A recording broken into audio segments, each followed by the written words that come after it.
রুদ্ধশ্বাস একটা রাত এবং সকাল, সেই সকাল বেশ লম্বা সকাল। সেটার রেশ আমার ধারণা এখনো সবার মনে ছড়িয়ে আছে।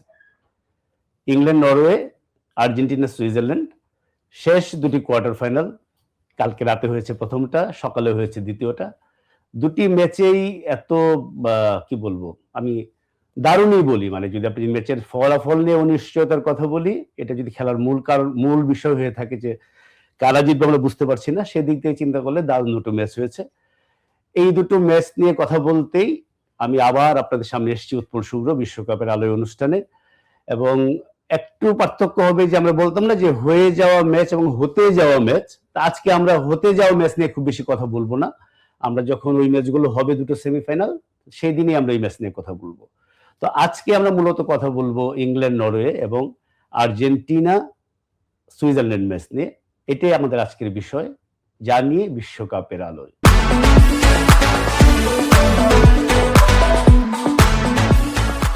এই অনুষ্ঠানে যে একজন অতিথি থাকেন এবং তাকে আমি অনেক সময় বেশি কথা বলতে দেই না, আমি নিজেই বেশি কথা বলে ফেলি, সেটা তো আপনারা জানেন। তো অতিথি খুব পরিচিত মুখ আমাদের এই প্রোগ্রামে, সবচেয়ে বেশিবার এসছেন মারুফুল হক। তাকে আমি বিশেষ বিশেষ পছন্দ করি, এটা একটা কারণ কিনা আমি জানি না, এটা আসলে ওনার গুণেই আসেন উনি। মারুফ, থ্যাংক ইউ আপনাকে আসার জন্য। আমার ধারণা আমার আর আপনার অবস্থা আজকে একই রকম, মানে আমরা কেউই বোধহয় ঘুমাই নেই, রাতেও ঘুমাই নেই। খেলা ওই 3টার ম্যাচের আগেও ঘুমানোর সুযোগ হয়নি, মাঝখানে তো আসলে এক্সট্রা টাইমে যাওয়ার কারণে আসলে ঘুম থেকে উঠে খেলা দেখা মজা নাই, আসলে খেলার ভিতরে ঢোকা যায় না, সেজন্য ঘুমানো মুশকিল। হ্যাঁ, এবং এটা আধা ঘন্টা 1 ঘন্টা ঘুমানো এটা অনেকে পারে, খুব পাওয়ার ন্যাপ নিতে পারে। আপনি দুইটা মানে ম্যাচের মধ্যে পরে ঢুকি, জাস্ট এই যে পরপর দুইটা আমি বলবো যে রুদ্ধশ্বাস ম্যাচই, যদিও আমরা আজকে থিম দিয়েছি আর্জেন্টিনার ম্যাচ মানে রুদ্ধশ্বাস, নাটক ও বিতর্ক। এটা আমরা থিম দিয়েছি যেহেতু এটা টাটকা, এই কয়েক ঘন্টা আগে ম্যাচটা শেষ হয়েছে। ইংল্যান্ড নরওয়েটা একটু দূরের মনে হচ্ছে, এই জন্য এটা দিয়েছি। তবে রুদ্ধশ্বাস নাটক ওই ম্যাচেও হয়েছে, বিতর্ক ওই ম্যাচেও আছে, সবগুলোতে আমরা আসবো। ওভারঅল এই দুইটা ম্যাচ মানে একটা কোয়ার্টার ফাইনালের কাছ থেকে, যা কোয়ার্টার ফাইনালে আমরা যা এক্সপেক্ট করি, যে ধরনের খেলা, যে উত্তেজনা, সেটা তো ছিল অবশ্যই। কারণ মানে যে উত্তেজনা বা আমাদের যে এক্সপেকটেশন থাকে, মানে এই খেলা কম্পিটিশন হবে, box to box, side to side, end to end খেলা হবে, সবগুলাই ছিল। তবে যদি আপনি লাস্টে যে ম্যাচটার কথা বললেন, আমি বলবো যে মানে এই দুইটা ম্যাচের জন্য আমি নরওয়ে এবং সুইজারল্যান্ডকে অবশ্যই ধন্যবাদ দিব, মানে আমাদেরকে সেই রসদটা জুগিয়েছেন। না হলে কিন্তু যদি মাঠের পারফরমেন্স বলেন এবং তাদের স্টেটস বলেন, সব তাদের ইন্ডিভিজুয়াল প্লেয়ার, যদি আপনি প্লেয়ার ভ্যালু দেখেন, তাহলে কিন্তু এত কম্পিটিশন হওয়ার কথা না। তো এই জন্য তারা অবশ্যই, আমি মনে করি যে ওয়ার্ল্ড কাপের মানে যোগ্যতর টিম হিসেবে কোয়ার্টার ফাইনালে এসেছিল এবং তারা আসলে তাদের যোগ্যতা বারবার প্রমাণ করেছে ম্যাচের প্রতিটা বাঁকে বাঁকে, প্রতিটা মুহূর্তে। আমরা ইংল্যান্ড নরওয়েটাতে পরে আসি, মানে শেষে গিয়ে আমরা হয়তো আর্জেন্টিনার ম্যাচে আবার একটু ফিরে আসব। ইংল্যান্ড নরওয়ে ম্যাচে যদি আমরা একটু পরে আসতে চাই, তাহলে কে আসে? Argentina, Switzerland. আর্জেন্টিনা সুইজারল্যান্ড নিয়ে আপনি প্রথম আলোতে অনলাইনে অলরেডি একটা কলাম লিখে ফেলেছেন, তাই আমি ভাবছিলাম যে এর বাইরে আপনাকে কি জিজ্ঞেস করবো, আপনার উত্তরগুলো তো আমি জানি। তো একটা দিয়ে যদি শুরু করি, একটু ডিফারেন্ট একটা জিনিস দিয়ে, যে একটা বিতর্ক দিয়ে যদি শুরু করি। প্রথম কথা হচ্ছে যে আর্জেন্টিনার ম্যাচ স্বাভাবিক কোনো ম্যাচ হবে না, এটা মোটামুটি আমরা নিশ্চিত হয়ে গেছি, বিশেষ করে নকআউট পর্ব শুরু হওয়ার পর থেকে। কালকে এটা বলছিলাম যে গতবার ছিল গ্রুপ পর্বেই সৌদি আরবের কাছে হারার পর প্রতিটা নকআউট, এবার গ্রুপ পর্বে হেসে খেলে পার হওয়ার পরে নকআউট মানে হচ্ছে জেনুইন নকআউট। তো সেই নকআউট, মানে সেই নকআউটের যে রুদ্ধশ্বাস একটা যে অবস্থা, অনিশ্চয়তা, নাটক, অনেক সিনেমা টিনেমা অনেক কিছু বলে ফেলছি আমরা। আমি যদি বিতর্কটা দিয়ে শুরু করি, যে মিশরের মতো অত হয়তো ওই রকম বিতর্ক হয় নাই, কিন্তু এমবোলোর হলুদ কার্ডটা,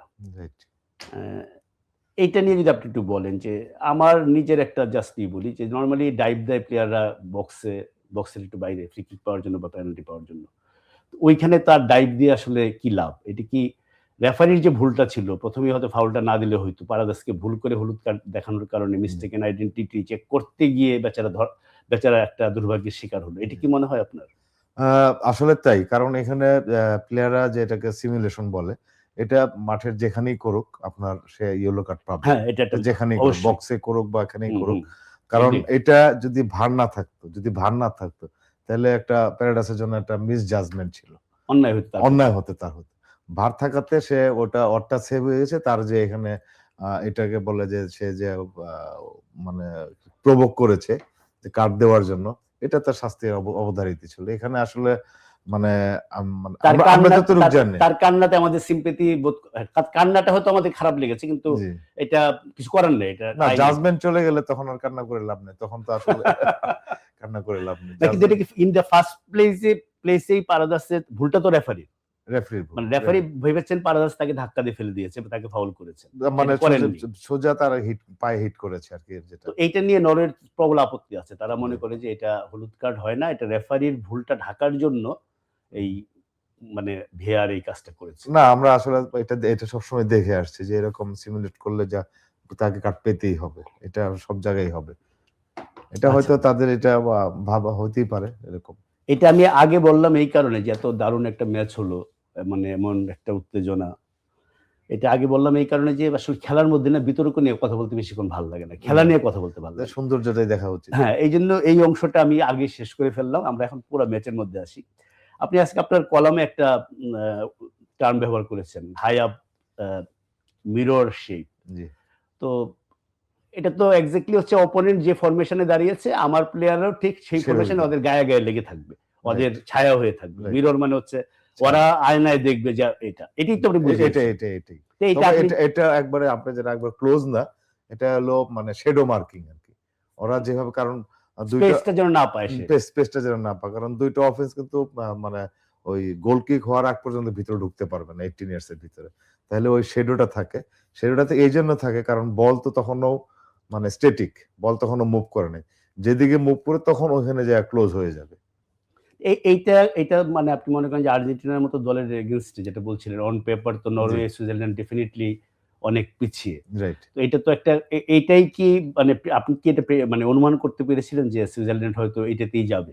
এটাতে যাবে না, তবে আমি মানে লাস্ট ওদের মানে second round of 32, round of 16 ওই দুইটা ম্যাচ কেপ ভার্দে এবং আপনার ইজিপ্টের ম্যাচে তারা কিন্তু দুইটা টিমই কিন্তু একটা সারপ্রাইজিং ট্যাকটিক্স নিয়ে মাঠে এসেছিল।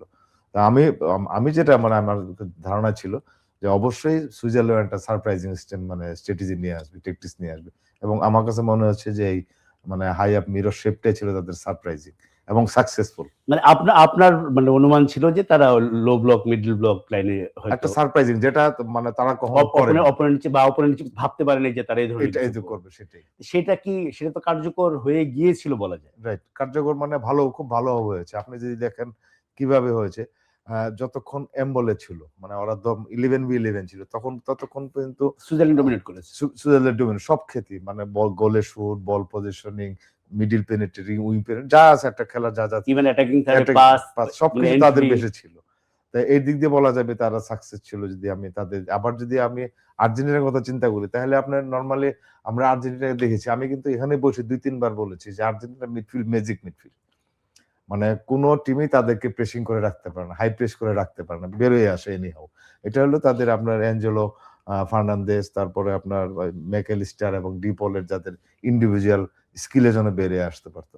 আমার কাছে মনে হচ্ছে যে তাদের কালকে এই ফরমেশনটার জন্য হয়তো প্যারাডাইস ওই জায়গায় সবসময় ফিক্সড থেকেছে, যার মাধ্যমে বেরিয়ে আসবে, এবং সেখানে রোটেশনটা খুব একটা কার্যকর হয়নি।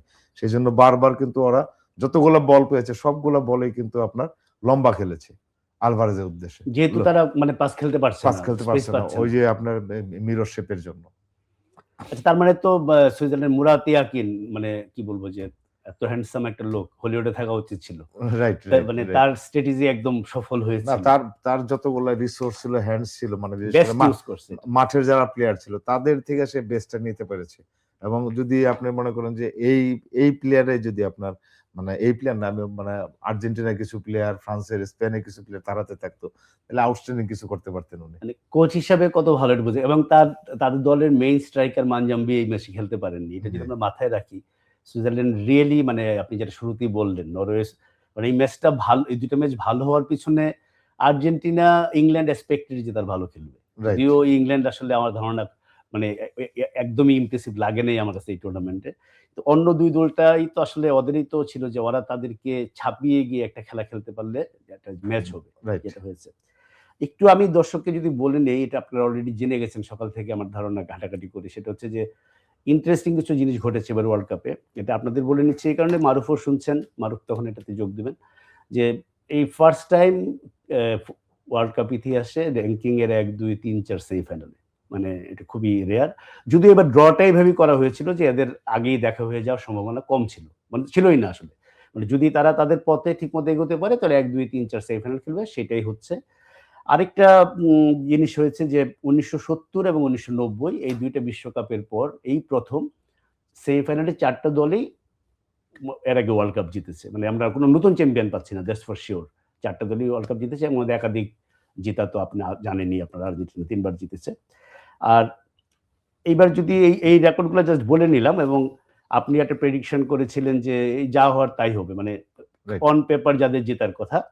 আমি ইংল্যান্ড নরওয়ে বলছিলাম যে খুব টাফ হবে, আপনি ফ্রান্স মরক্কো বলেছিলেন। এটা কিন্তু আপনারটা মিলে নেই, এই জন্য খোঁচা দিচ্ছি না। ইংল্যান্ড নরওয়ে টাফ হয়েছে। আর এমনিতে কিন্তু ফাইনালি গিয়ে রেজাল্ট যেটা, ওই ৪ টা দলই উঠেছে। আমি যদি এখন একটা ইয়েতে যাই যে আর্জেন্টিনার প্রতি ম্যাচ এত কঠিন হচ্ছে কেন? আর্জেন্টিনা এই ওয়ার্ল্ড কাপ ইতিহাসে সবচেয়ে বেশি বার, রেকর্ড 13 বার তাদের ম্যাচ এক্সট্রা টাইমে গিয়েছে। এবং তাদেরকে এখন এক্সট্রা টাইম মাস্টার বলতে হবে এই কারণে 13 বারের মধ্যে টাই ব্রেকার সহ তারা 11 বারই জিতেছে। আর্জেন্টিনার যেটা আপনি শুরু থেকে বলছিলেন যে আর্জেন্টিনা এই ওয়ার্ল্ড কাপের বেস্ট টিম। ফ্রান্স, আমি যত ফ্রান্স নিয়ে পুশ করেছি আপনি আর্জেন্টিনাই স্টিক করেছেন। তারপরে আর্জেন্টিনার প্রতিটা ম্যাচ জিততে জান বেড়ে যাচ্ছে কেন? অ্যাকচুয়ালি মানে আর্জেন্টিনার যে ট্যাকটিক্স গুলো আছে, যে স্ট্র্যাটেজি গুলো আছে, এটা আমার কাছে মনে হচ্ছে যে এটা খুব বেশি প্রেডিক্টেবল। মানে অপোনেন্টের কাছে প্রেডিক্টেবল, ওরা কি করতে পারে, কিভাবে, কখন কি করবে, এটা সবার কাছে প্রেডিক্ট হয়ে গেছে। একটা জিনিস যদি আপনার প্রেডিক্টেবল হয় তাহলে আপনার এটা খুব সময় সাকসেসফুল হবে না। আপনার ভেরিয়েশন থাকতে হবে। আপনার স্পেনের কথা বলেন, ফ্রান্সের কথা বলেন, ইংল্যান্ডের, তাদের কিন্তু প্রচুর ভেরিয়েশন আছে, যে এক ধরনের খেলা তাদের না। কিন্তু আমার কাছে মনে হচ্ছে যে বিশেষ করে লাস্ট 2-3টা ম্যাচ, তাদের ম্যাচে সেই ধরনের কোনো আনপ্রেডিক্টেবল কোনো কিছু ছিল না। সবকিছু শুধু ওদের একটা মেনে ছিল আনপ্রেডিক্টেবল, কিন্তু টিম প্লে ছিল প্রেডিক্টেবল। একটা আনপ্রেডিক্টেবল জিনিস ঘটেছে, যেটা আমরা সবসময় প্রেডিক্ট করি মিলে যায়, সেটা মিলে নাই। লিওনেল মেসি গোল পান নাই। টানা 9 ম্যাচ পর তিনি গোল পান নাই, এবং এটা একটা প্লেয়ার একটা ম্যাচে গোল পায় না, এটা আলোচনা হতে পারে। এটা দিয়ে বোঝা যাচ্ছে যে প্লেয়ারটা কেমন। এটা অবিশ্বাস্য একটা ব্যাপার যে মেসি গোল পায় না। মেসি আবার গোল পায় না কেন? এবং কালকে মেসির একটা বক্সের বাইরে থেকে তার সে প্রিয় জায়গা, ওইখান থেকে একটা শট ছিল, বাইরে দিয়ে গেছে। ফ্রি কিকের জায়গাটাও একদম মেসির জন্য, এটা কি করা যায়? তার নামে সাপ কওলা করে না, তার নামে ওইটা হচ্ছে কি, আপনার যদি বক্সের খুব কাছাকাছি হয় আরেকটু দূরে হলে ভালো হতো, আরেকটু দূরে হলে ভালো, ওয়ালে লেগে গেছে। আরেকটা আবার খুব বেশি দূরে ছিল। না, আমি বলছি যে বাইরে থেকে গতবার তো এরকম গোল করেছে, কিন্তু ডিসটেন্স আইডিয়াল ছিল। কালকে কি মানে এটা কি মেসির একটা ব্যাড ডে বলবো আমরা, ব্যাড ডে ইন অফিস, নাকি তার সুইজারল্যান্ডের স্ট্র্যাটেজিটা কাজে লেগেছে? সুইজারল্যান্ডের স্ট্র্যাটেজি কাজে লেগেছে, কারণ মেসি তো আপনার লেফট ফুটে সবসময় ইনভার্টেড হয়, মানে ইনসাইডে আসলেও খুব একটা, তখন ইনসাইডে তার স্ট্রং ফুট একটা মাত্র পেয়েছিল, তার উইক ফুটে শটিং, এটা ওই যে শটটা বাইরে গেছে, বলটা বলতে ডান পেয়ে মেরেছে, ওই যে উইক ফুটে আর কি, তার উইক ফুটে, তার স্ট্রং ফুটটা সবসময় ওভারলোড রেখেছে সুইজারল্যান্ড, সেজন্য ওই স্পেস গুলো পায়নি। মেসি যদি না পারেন তাহলে আলভারেজ পারবেন। এবং আলভারেজের ক্ষেত্রে আমার মনে আছে গত বছর ক্রোয়েশিয়ার সঙ্গে সেমিফাইনালে ওই গার্বাদিওলকে যে মোটামুটি একটা আইকনিক মোমেন্ট, মেসি যা করলেন এই সাইড লাইনে করে, যখন আলভারেজকে বলটা বানিয়ে দিলেন, আমি একটা লাইন লিখেছিলাম আমার ম্যাচ রিপোর্টে, যে মনে হচ্ছিল যে আর্জেন্টাইন সম্রাট যুবরাজের হাতে মুকুটটা তুলে দিলেন। মানে আলভারেজের এটা এমন ছিল, 4টা গোল এবং একটা গোল ছিল মাঝমাঠ থেকে বল নিয়ে গিয়ে। সেই আলভারেজ এবার ওয়ার্ল্ড কাপে তাকে খুঁজেই পাওয়া যাচ্ছিল না, এবং আজকে যে গোলটা করেছেন ওয়ান অফ দ্য বেস্ট গোল এই ওয়ার্ল্ড কাপে, এবং তার 5টা গোলের মধ্যে 4টে হচ্ছে নকআউটে। এই আলভারেজের ফিরে আসাটা নিয়ে যদি একটু বলেন, এবং এই যে আগের ম্যাচগুলোতে তাকে দেখা গেল না, সেটা কি কিছুটা তাকে আউট অফ পজিশন খেলানোর কারণে, অন্য কোনো কারণ আছে? অ্যাকচুয়ালি আপনি যেটা বলছিলেন যে আসলে লাস্ট ইয়ারে আলভারেজের এত গোল, এত মানে ভালো করার, মানে রাজপুত্র হয়ে যাওয়ার কারণ ছিল আপনার ডি মারিয়া। এই বছর এই টিমটাতে ডি মারিয়া নেই। আর আরেকটা জিনিস হলো যে প্লেইং স্টাইলটার জন্য হচ্ছে, কারণ লোন স্ট্রাইকার হিসেবে আলভারেজ কখনো সাকসেস হয় না। তার পাশে একজন থাকতে হবে অথবা 2 জন থাকতে হবে, তাহলে তার স্পেস গুলো ক্রিয়েট হয়। কিন্তু আজকে যেটা ছিল, কালকে না, আজকে লাউতারো, ওটা হলো লাস্টের দিকে যেটা হয়েছে, পরে যেটা যখন গোল করেছে তখন সে এটা পেয়েছে। কিন্তু আজকে তো 4-1-3-2 খেলছে তারা, লাস্টে চলে গেছে আপনার স্ট্রেট আপনার মানে 3-2-5 এ চলে গিয়েছে লাস্ট। সেটা হচ্ছে পিছিয়ে পড়ার পরে। পিছিয়ে পড়ার না পর না, যখন আপনার পিছিয়ে পড়ে না, মানে না তখন গোল করতে হবে আর পুরা কি। এলোমেলো হয়ে গেছে রে ভাই। আর্জেন্টিনা সুইডেন রেজাল্ট কি হচ্ছে এটা বলেন তো আমাকে। আর্জেন্টিনা সুইজারল্যান্ড আর্জেন্টিনা সুইডেনের ম্যাচের রেজাল্ট 3-1। 2-1 আর 3-1 আপনার মিলিয়ে লাস্টের গোলটা আর কি 200 জন হওয়ার পরে আর আসলে দ্বিতীয় গোলটাই তো আলভারেজ করলো, লাউতারো মার্টিনেজ থার্ড গোলটা করলো। Right right. তো যেটা বলছিলাম যে আসলে যখন আলভারেজ গোল করেছে তখন কিন্তু আর আর্জেন্টিনা সেই 4-1 3-2 তে ছিল না, তখন আর্জেন্টিনা টোটালি চলে গিয়েছিল আপনার 3-2-5 এ চলে মানে গিয়েছিল। শুরুতে আর্জেন্টিনার ফরমেশন কি ছিল? শুরুতে ছিল আপনার 4-1 3-2 4-1-3-2, তখন তো আলভারেজের পাশে স্ট্রাইকার ছিল। স্ট্রাইকার ছিল না, ওটা থাকার কথা, কিন্তু মেসি তো নিচে খেলতে, আপনি ওটা বলছেন, সে হলে খেলছে, মানে লোন ছিল, টোটালি লোন ছিল। আচ্ছা। এইখানে আরেকটা জিনিস ইন্টারেস্টিং, এটা আমরা আজকে হয়তো অত বেশি বলবো না, কারণ হচ্ছে সেমিফাইনালের দিন তো আমাদের আবার কথা বলতে হবে। মানে সেমিফাইনাল হচ্ছে আর্জেন্টিনা ইংল্যান্ড, এবং এটা নিয়ে কথা বলার শেষ নাই। 86 বিশ্বকাপ ফিরে আসবে, ফকল্যান্ড যুদ্ধ ফিরে আসবে, হ্যান্ড অফ গড ফিরে আসবে, মানে মাঠে থেকে মাঠের বাইরে আগামী কিছুদিন একটা ধুমধুমার কাণ্ড হয়ে যাবে, ইংলিশ মিডিয়া আছে। তো একটা জিনিস ইংল্যান্ডের জন্য খুব ভয়ের, সেটা হচ্ছে যে সেমিফাইনালে কখনো আর্জেন্টিনা হারে নাই। আর্জেন্টিনা সেমিফাইনালে ওঠা মানে হচ্ছে ফাইনাল, এবং সর্বশেষ 4টা বিশ্বকাপ যদি আমরা দেখি, এর মধ্যে 3বারই আর্জেন্টিনা সেমিফাইনাল খেলেছে। এবং এই যে স্পেলটা, যেটা ওইদিন আপনি বলছিলেন, ব্রাজিলের অনেকবার এসছে, ফ্রান্সের এসছে, জার্মানির এসছে, এবং 94 থেকে 2010 আবার আগের 5বার তারা সেমিফাইনাল খেলতেই পারেনি। মানে একটা আসলে মেসির সময়ের সঙ্গে আবার কোইনসাইড করে যায়, এই যে তাদের 4বারের মধ্যে 3বার ফাইনাল, মানে একটা ওয়েভ আসে, ওয়েভটা অনেকদিন স্টে করছে। মানে ওইরকম একটা গ্রেট প্লেয়ারও বোধহয় লাগে প্রতিটা দলে, যদি আমরা ফিরে তাকাই, মানে অ্যাঙ্কর হিসেবে একজন থাকতে হয়। ওই সময় তাদের একটা থাকে যে টেলিসম্যান, যে জাদুকর। ইংল্যান্ডের প্রসঙ্গটা যেহেতু এলোই, এটা ধরেই আমরা আসলে ইংল্যান্ড নরওয়েতে চলে যাই। তো ইংল্যান্ড নরওয়েতে সুইজারল্যান্ড যেরকম নিজেদের একটু আনলাকি ভাবতে পারে, এই সেকেন্ড হলুদ কার্ডের যে লাল কার্ডটার কারণে 10-11 হয়ে গেল, নরওয়েও নিজেদের আনলাকি ভাবতে পারে, তারা এগিয়ে গেল এবং খেলার দিক থেকে মনে হয় না পিছিয়ে ছিল। না, আপনার এটা ঠিক ছিল, কারণ মাঠে আমি প্রথমে যেটা বললাম যে আসলে এত ইন্টারেস্টিং, এত মজার খেলা আপনার মানে জন্য নরওয়ের সুইজারল্যান্ড অবশ্যই ধন্যবাদ পাবে। এবং নরওয়ে যে তাদের সহজসুলভ খেলার থেকে ওরাও বের হয়ে আসছে। এবং আপনার দেখেন যে কালকে আমি যেটা প্রথম থেকে বলছিলাম, যদি হাল্যান্ডকে স্টপ করতে হয় এবং যদি ওডেগার্ডকে খেলা বন্ধ করতে পারে, তাহলে ইংল্যান্ডের জন্য সহজ হয়ে যাবে। আসলে তাই হয়েছে। কালকে কিন্তু আপনার মানে হাল্যান্ডকে মানে কোনো মুভমেন্ট করতে দেয়নি। কোনো এক সময় যখন বল ক্রস পজিশনে গিয়েছে, তখন কিন্তু দুই দিক থেকে থেকেছে আপনার হল্যান্ডকে। আবার ওডেগার্ড যখন রাইট সাইডে চলে গিয়েছে ওখানে ওভারলোড করার জন্য, তখন আবার ওখানে ওরা ওভারলোড করেছে। ওরা 3 জন গিয়েছে, ইংল্যান্ডেরও 3 জন গিয়েছে। তো ওডেগার্ড সেখান থেকে খুব একটা সুবিধা করতে পারে না। লাস্টে অবশ্য আপনার লেফট সাইড থেকে তাকে অ্যাসিস্ট করতে হয়েছে গোলের জন্য। আর ইংল্যান্ড আপনার যেটা সবসময় করে আসছে, আমার কাছে যেটা ভালো লাগে, যে একটা নাম্বার 9 পজিশনের প্লেয়ার যখন বিল্ড আপ করতে সেন্ট্রাল ব্যাকের উপরে চলে যায় নিজ দলের, তখন বুঝতে হবে যে এই টিমের মধ্যে অনেক কিছু টেকনিক্যাল বিষয় রয়েছে, এবং যেগুলার ডেপথে গেলে খেলার সৌন্দর্য অনেক বেড়ে যায়। আবার উপরে যখন চলে আসছে, তখন আবার ওখানে বেলিংহাম এবং আপনার হ্যারি কেন, তাদের যে পজিশন ইন্টারচেঞ্জ, এবং সেই ক্ষেত্রে আমি বলবো যে বারবারই কিন্তু সুযোগগুলো আসছিল বেলিংহামের কাছে। কিন্তু আপনি কি ইংল্যান্ডের খেলায় ইমপ্রেসড? মানে আমি ইমপ্রেস ইংল্যান্ডের খেলা। মানে ইংল্যান্ড নরওয়ে খেলাটা যদি মানে আপনি একদম জানেন না যে ইংল্যান্ড একটা বড় শক্তি, সাবেক বিশ্ব চ্যাম্পিয়ন, নরওয়ে 28 বছর পর ওয়ার্ল্ড কাপ এসছে, কোয়ার্টার ফাইনাল খেলছে প্রথমবারের মতো, এগুলো কিছু আপনি জানেন না, তাহলে খেলা দেখার পরে আপনার কাছে মনে হতো যে ইংল্যান্ড বেটার টিম? আমার কাছে মনে হয়েছে ইংলিশ বেটার। এটা যদি একটু ব্যাখ্যা করেন। আমার কাছে মনে হয় যে তো নরওয়ে মানে মানে আমাদের কি, অথবা কি আমরা দর্শকের কি কখনো এটা মনে হয় যে টিমটা কম্পারেটিভলি একটু উইকার, ওদের আক্রমণ বা ওদের মুভগুলো আমাদের বেশি চোখে লাগে, এরকম হয় কি? ওটা থাকতে পারে।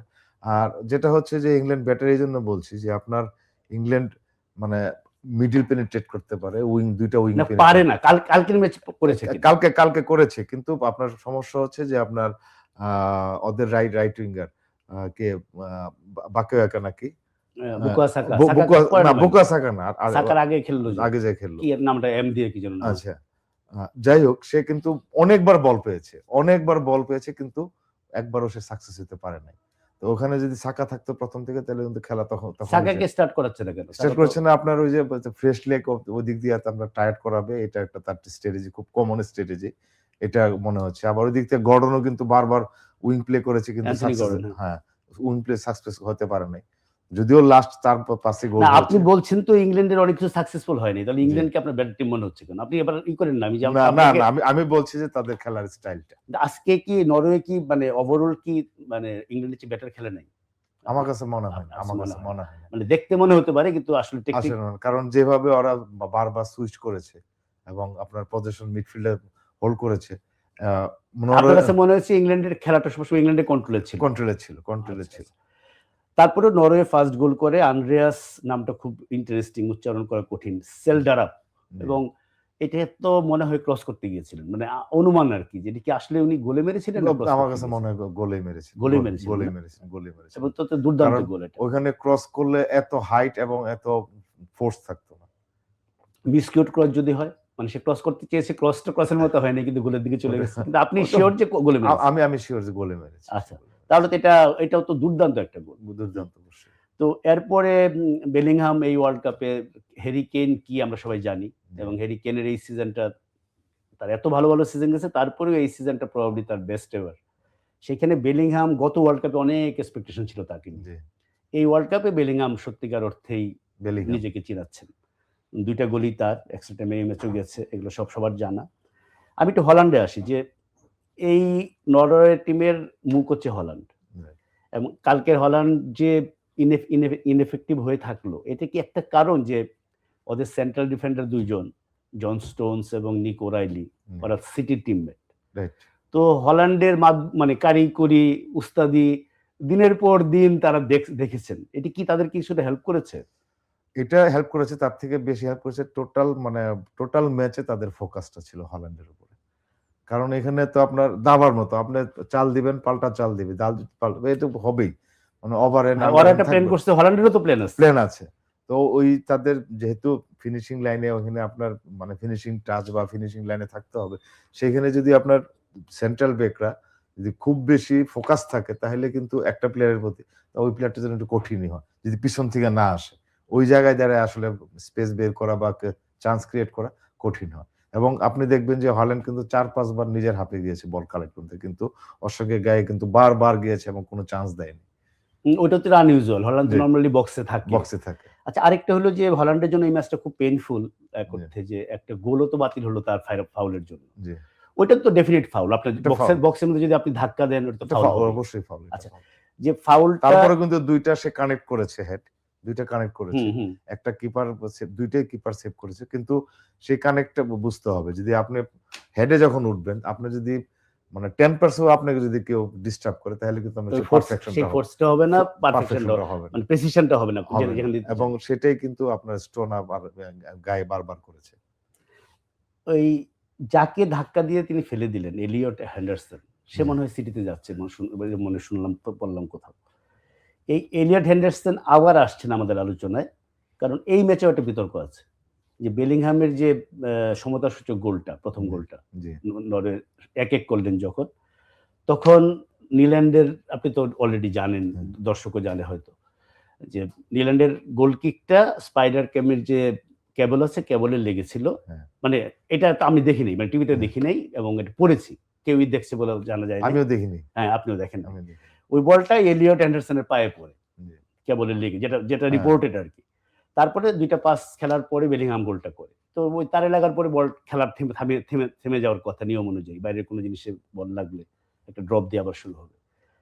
তো ফিফা বলছে যে তাদের ইয়েতে এরকম কোনো কিছু ধরা পড়েনি, বলে তো সেন্সর আছে এখন, যে কারণে আপনার এর আগে আমরা দেখেছি একটা গোল বাতিল হয়ে গেল বেলজিয়ামের লাস্ট মুহূর্তে, বেলজিয়ামের না, তো কার সাথে ছিল, পর্তুগালের।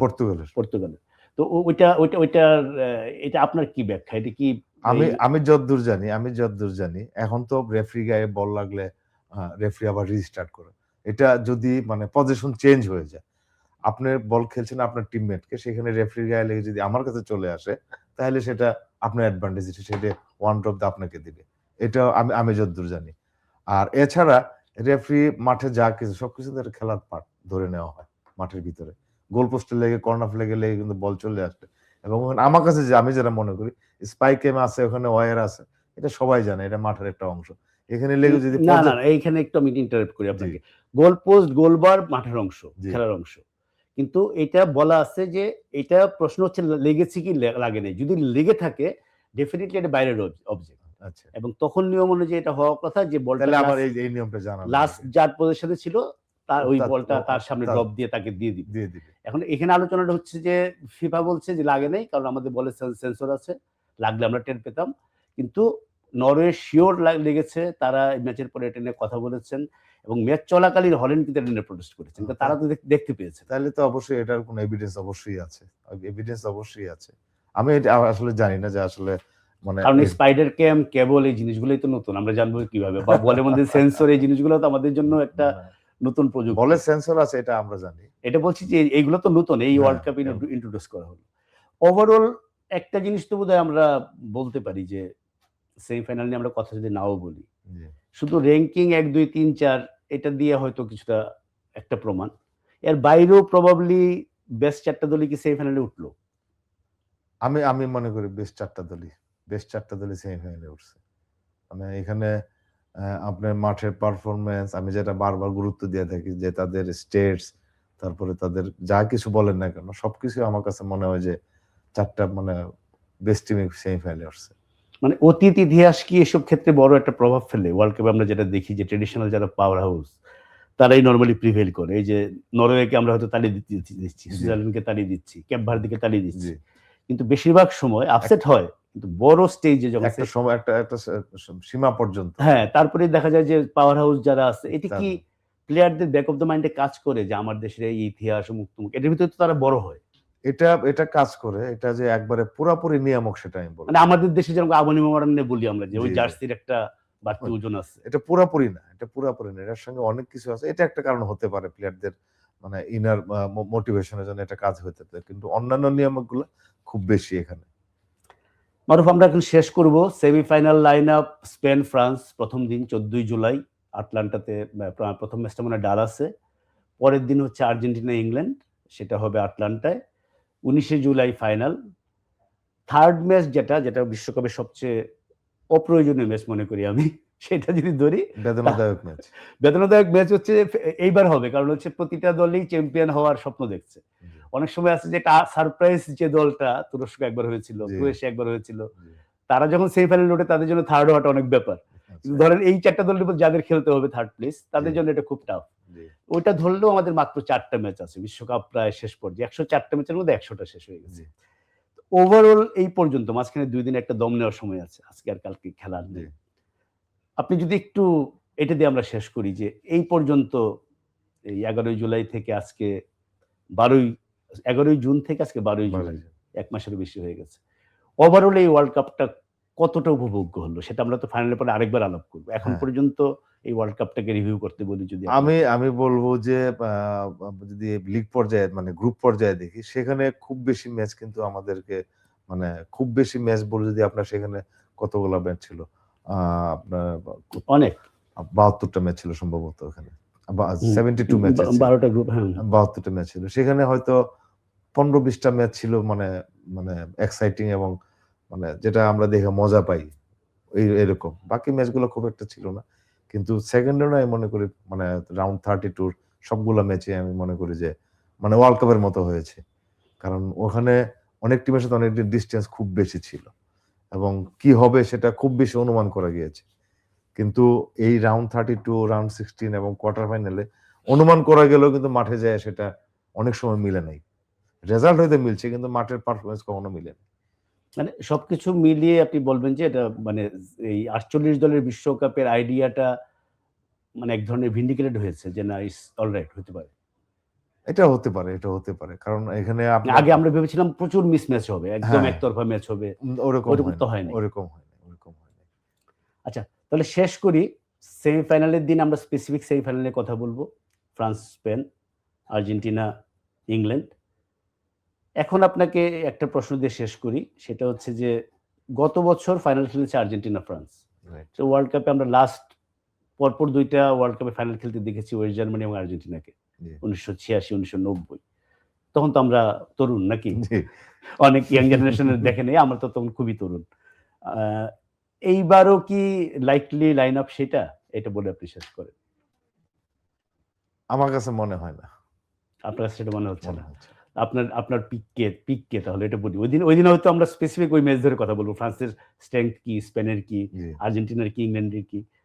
আপনি তাহলে ব্যাখ্যা ছাড়া বলে দেন যে আপনার ফাইনালের ২ দল কারা? আমার কাছে মনে হচ্ছে ফ্রান্স এন্ড ইংল্যান্ড। ফ্রান্স আর England. That's a very interesting pick, কারণ আপনি শুরু থেকে আর্জেন্টিনাকে খুব হাইলি রেট করে এসেছেন। কিন্তু আপনার মনে হচ্ছে ফ্রান্স আর ইংল্যান্ড ফাইনাল খেলবে। আচ্ছা, মারুফ আশা করছেন না বলবো না, উনি আর আশার কিছু নেই, উনি এক্সপার্ট। উনি অনুমান করছেন ওনার ফুটবল বোধ দিয়ে, চিন্তা দিয়ে, যে ফাইনাল হবে ফ্রান্স আর ইংল্যান্ড। আর খুব ভালো হবে, ইংলিশ চ্যানেলের ২ পারের ২ দেশ। আবার আর্জেন্টিনা ফ্রান্স হলেও খুব ভালো হবে, গতবারের রিম্যাচ হবে, এমবাপ্পে বনাম মেসি হবে। আসলে আমাদের এখন আর হারানোর কিছু নেই, যে ৪টা দল উঠেছে, মানে হারানোর বলতে আমি সমর্থক পয়েন্ট অফ ভিউ থেকে বলছি না, আমি বলছি দর্শক পয়েন্ট অফ ভিউ থেকে। যে ৪টা দল উঠেছে, বেস্ট ৪টা দল উঠেছে র্যাঙ্কিং অনুযায়ী এবং খেলা অনুযায়ী এই ওয়ার্ল্ড কাপের। কাজেই দুর্দান্ত ২টা সেমিফাইনালে আশা আমরা করতেই পারি। এবং ফাইনাল তো ওয়ার্ল্ড কাপের ফাইনাল, গত ওয়ার্ল্ড কাপের ফাইনাল যে উচ্চতায় উঠেছিল, সেটা আমার মনে হয় না মানে আরেকটা ফাইনাল এরকম হতে পারে। তারপরেও কে জানে, আমরা তো অনেক সময় আমাদের কল্পনাকে ছাড়িয়ে যায় অনেক কিছু। তো সেই আশাতেই আমরা থাকি। ১৪ তারিখে প্রথম সেমিফাইনাল আবার মনে করিয়ে দিই, ১৫ তারিখে দ্বিতীয় সেমিফাইনাল, ১৯ তারিখে ফাইনাল। এই ৩ ম্যাচের আগে এবং ফাইনালের পরেও হয়তো আপনাদের সঙ্গে আবার কথা হতে পারে। সবাই ভালো থাকবেন, সুস্থ থাকবেন। আজ এই পর্যন্তই।